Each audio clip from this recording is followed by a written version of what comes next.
Hello, the internet! And these are the flushed away characters from good to evil.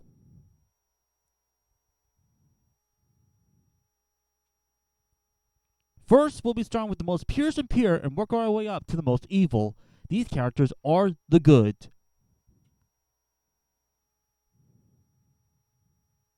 Earn the gold medal of good is going to Roddy St. James, a pet rat living the wealthy lifestyle. It's hard not to feel for him, as despite being rich, he is quite lonely with no one to talk to. Being flushed down his own drain already helps. That being said, Roddy is shown to be quite friendly to those around him, even to those that are quite unpleasant, like Rita first, Sid, and the Toad. He's also promised he'd pay back Rita once she takes him back home.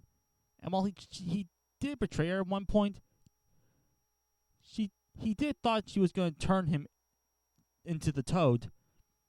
But what truly gives Roddy the goal is that he was willing to give up his posh lifestyle in order to return to Metropolis and save not only Rita, but the rest of the city from the clutches of the Toad, as well as start a new life with Rita and her fam.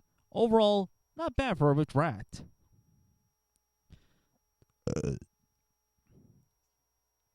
The silver medal of good is going to Pegleg the Pirate. He isn't in the movie that much, but he does seem like a genuine rat, as he helps Roddy reach the Jammy Dodger for him to reach up top, showing that he is quite helpful. Plus, he does show gratitude for Roddy and Rita for saving his and the rest of the rats' lives. Good on you, mate.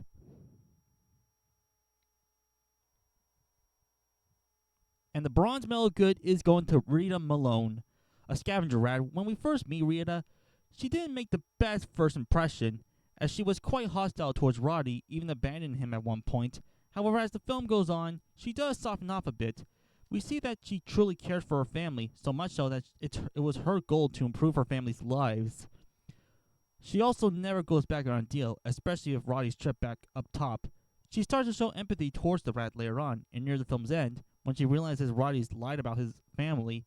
She could have been easily been mad at him for lying, but instead feels sorry for the poor rat, being lonely, and of course, helps thwart the plans of the Toad, as well as have Roddy as second mate. So while she was a bit like Sewer Lat, she grew a lot more clean, fresh water as the film goes on. Next, we have Rita's parents, Mr. and Mrs. Malone. Rita's parents. They are shown to be loving and caring parents towards their many kids, and especially their daughter Rita. They were also shown to be friendly towards Roddy as well. When Rita told him that Roddy is willing to pay them up top, Mr. Malone is concerned, mainly about her daughter going on a dangerous mission up top. To be fair, being a father, it's his job to be concerned for his children's well-being. Plus, it is stated that he broke every bone in his body to get his family's wealth. And he was willing to call out his son's idea of turning Roddy to the Toad, saying that he was not going to allow his son to act like a rat. And by the film's end, they show gratitude towards Roddy and Rita, even joining him on the new Jammy Dodger 2. Overall, good parents. That wraps up the good characters. Now let's move on to the more neutral territory. This is the gray area. First off, let's talk about the slugs. Before the mains, there were these slimy fellows. The slugs. They were the main comic relief of the film, and they don't really do anything that heroic. All they do is scream, sing, and dance, but they don't really commit any awful actions either. Next, we have Whitey. He's one of the Toad's minions, but he's not that bad of a guy. He's more of a soft-spoken, gentle giant. He's just trying to help out his rat pals.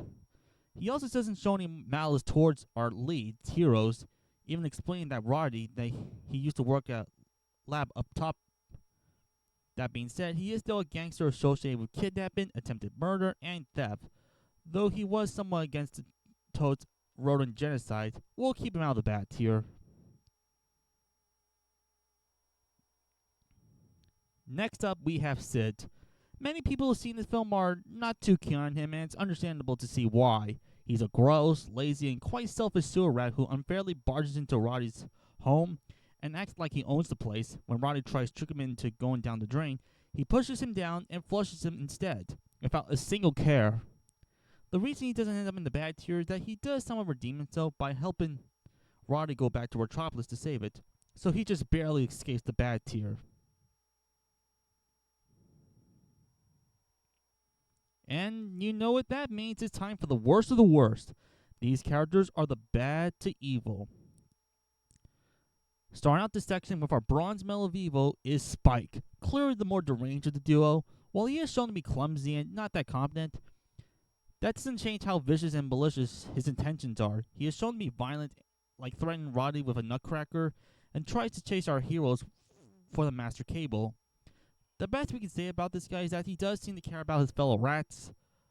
One may seem sympathetic, suffering from a lot of injuries, but considering that he's a hench rat that's willing to do some bad things, you realize he kind of deserved it. The silver medal of evil is going to LeFrog, the more competent henchman, and the Toad's French cousin. After spiking Whitey's failures, he is brought into stealing the cable for his cousin's plan. He is shown to be quite apathetic towards anyone his paying but his own. While he does think the Toad's grudge against the rats is unhealthy, he still goes along with the cousin's plans nonetheless, even willing to let Roddy and Rhea towards their deaths at one point. Though he did allow his men to eat dinner before going after our heroes, so he's not completely evil. And the gold medal of evil is going to the Toad, the main villain of the movie. He was once Prince Charles' pet frog, before being replaced by a rat and unfairly flushed down the drain. Now he vows revenge on all rats by opening the floodgates to drown every rat in the city and repopulate with his own kind. The Toad is even shown to be quite snobbish, ill-tempered, and violent as well. Even one good thing about him, loving his kids, is enough to keep him as the most evil character in this film. But before we go, let's have some Sinner medals.